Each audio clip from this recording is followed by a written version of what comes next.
Petrol diesel की कीमत पर अचानक ब्रेक लग गया है। पिछले 13 दिनों से इसकी कीमत में कोई बदलाव नहीं हुआ है।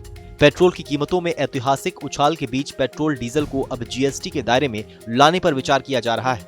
रिजर्व बैंक ऑफ इंडिया के गवर्नर शक्तिकांत दास समेत कई आर्थिक जानकार इसे जीएसटी के दायरे में लाने की सलाह दे चुके हैं। माना जा रहा है कि इससे पूरे देश में कीमत एक समान रहेगी और जनता के लिए भी यह लाभदायक कदम रहेगा।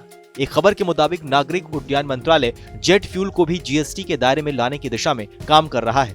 उसने इस मुद्दे को वित्त मंत्रालय के समक्ष उठाया है। मंत्रालय के एक वरिष्ठ अधिकारी ने कहा है कि मंत्रालय ने देश के विशाल वायु क्षेत्र को अधिक से अधिक तरीके से इस्तेमाल किए जाने पर कदम उठाए हैं। उन्होंने कहा है कि इससे भारत के विमानन क्षेत्र से गुजरने वाली अंतर्राष्ट्रीय उड़ानों के साथ साथ घरेलू विमानन कंपनियों को लागत कम करने में मदद मिल सकेगी।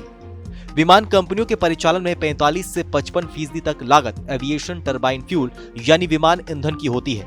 भारत में ये लागत दुनिया के दूसरे देशों के मुकाबले सबसे अधिक है। यही वजह है कि विमानन उद्योग लंबे समय से एटीएफ को जीएसटी के दायरे में लाए जाने की मांग करता रहा है।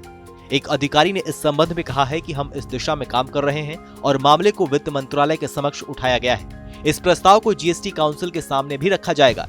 ऐसे में अगर जीएसटी के दायरे में लाने से कीमत में कटौती होगी तो इसका फायदा ग्राहकों तक भी किराए के रूप में पहुंच सकेगा। आगे अधिकारी ने कहा है कि इन उपायों के चलते माल और यात्री परिवहन वाले दोनों तरह की एयरलाइंसों को तय यात्रा से अधिकाधिक लाभ उठाने और लागत कम करने में मदद मिलेगी। इसके साथ ही उन्होंने कहा है कि आर्थिक क्षेत्र में बड़े हिस्से को काफी संकट के दौर से गुजरना पड़ा है और विमानन क्षेत्र के मामले में ये सच्चाई है। लेकिन कम से कम मैं भारतीय विमानन क्षेत्र के बारे में ये कह सकता हूँ कि इसने कई चुनौतियों का मुकाबला किया, लेकिन फिर भी ये चल रहा है और इसमें हवाई माल परिवहन का प्रमुख योगदान रहा है।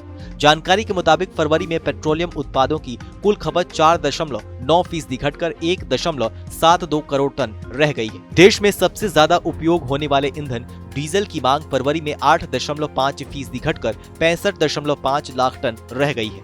वहीं पेट्रोल की खपत 6.5% घटकर 24 लाख टन रह गई है। इसी तरह सड़क निर्माण में काम आने वाली बिटुमन की मांग में भी 11% की गिरावट आई है। इस दौरान रसोई गैस एलपीजी की बिक्री में 7.6% की बढ़ोतरी हुई है। कच्चे तेल के आपूर्तिकर्ता समूह ओपेक की मासिक रिपोर्ट में अनुमान लगाया गया है कि 2021 में भारत की कच्चे तेल की मांग 13.6% बढ़कर 49.9 लाख बैरल प्रतिदिन पर पहुंच जाएगी। 2020 में भारत की तेल की मांग 10.54% घटकर 44 लाख बैरल प्रतिदिन रह गई थी। रिपोर्ट में कहा गया है कि उत्साहवर्धक वृहद आर्थिक संकेतकों के साथ देश भर में कोविड-19 के मामलों में कमी से 2021 में भारत का कच्चे तेल की मांग अच्छी रही है। आपकी इस खबर को लेकर क्या प्रतिक्रिया है, हमें कमेंट सेक्शन में लिखकर जरूर बताइए। बाकी देश और दुनिया की तमाम बड़ी खबरों के लिए देखते रहिए TV9 भारतवर्ष।